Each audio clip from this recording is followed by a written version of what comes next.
حضرت علی ابن حسین کی کنیت ابو محمد جبکہ لقب زین العابدین اور سجاد تھا۔ آپ حضرت امام حسین علیہ السلام کے سب سے بڑے بیٹے تھے، جبکہ آپ کی والدہ کا نام بی بی شہر بانو تھا۔ بعض روایت کے مطابق امام زین العابدین کی ولادت 15 جمادی الاول کو ہوئی اور بعض روایت کے مطابق آپ کی ولادت 15 جمادی الثانی کو ہوئی، جبکہ سال ولادت 38 ہجری تھا۔ جب حضرت زین العابدین کی ولادت ہوئی تب حضرت علی علیہ السلام اس دنیا پر حیات تھے اور اسی وقت آپ عالم اسلام کے خلیفہ بھی تھے۔ آپ کا نام آپ کے دادا کے نام پر علی رکھا گیا۔ حضرت زین العابدین کی ولادت کے کچھ دن بعد ہی آپ کی والدہ بی بی شہر بانو اس دنیا سے وفات پا گئیں، لہٰذا آپ کی پرورش کا ذمہ آپ کی خالہ گیان بانو کو دیا گیا۔ آپ کی خالہ گیان بانو محمد بن ابی بکر کی زوجہ تھیں۔ انہوں نے اپنے شوہر کی وفات کے بعد شادی نہ کی تھی، لہٰذا انہوں نے آپ کی پرورش کا ذمہ اٹھایا۔ امام زین العابدین کی عمر ابھی 2 سال ہی ہوئی تھی کہ حضرت علی علیہ السلام کو شہید کر دیا گیا۔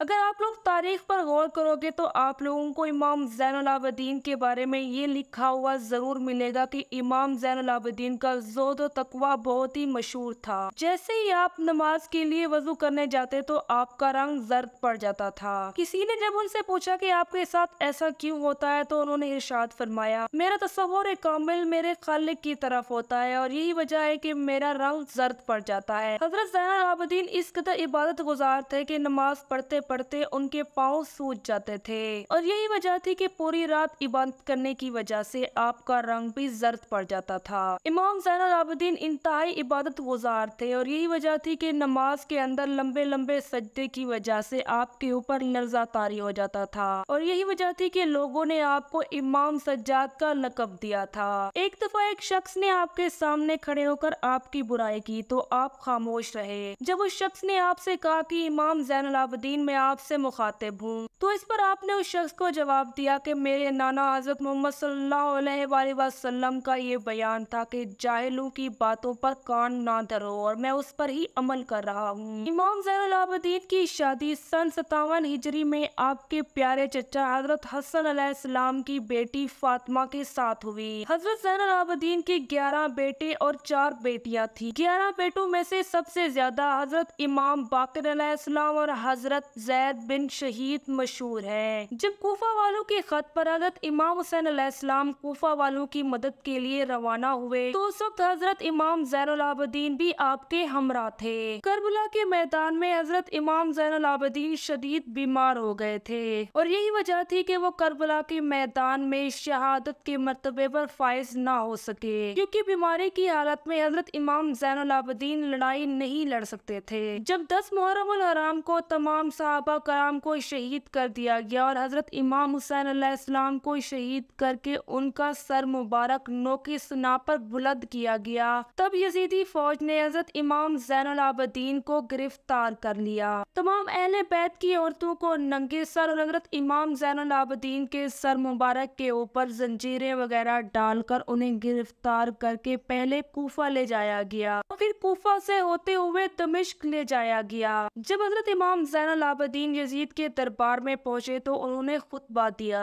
حضرت زین العابدین کے مشہور خطبے کے چند الفاظ کچھ یوں تھے: میں فرزند فاطمۃ الزہرا ہوں، میں اس کا فرزند ہوں جسے پسے گردن ذبح کیا گیا تھا، میں اس کا فرزند ہوں جس کا سر مبارک نوک سینہ پر بلند کیا گیا تھا۔ ہمارے دوست روز قیامت سیر و سیراب ہوں گے، جبکہ ہمارے دشمن بدبختی کے عالم میں ہوں گے۔ جب دربار میں موجود لوگوں نے امام سجاد کے یہ الفاظ سنے تو انہوں نے رونا اور پیٹنا شروع کر دی۔ جب یزید نے دیکھا کہ تمام لوگ زارو قطار رو رہے ہیں تو اس نے امام سے کہا کہ فوراً اذان دے دو، ورنہ امام سجاد کو روکنا بہت ہی مشکل ہے۔ حالانکہ اس وقت نہ تو نماز کا ٹائم ہوا تھا اور نہ ہی اذان دینے کا وقت آیا تھا، لیکن مؤذن نے یزید کے کہنے پر جب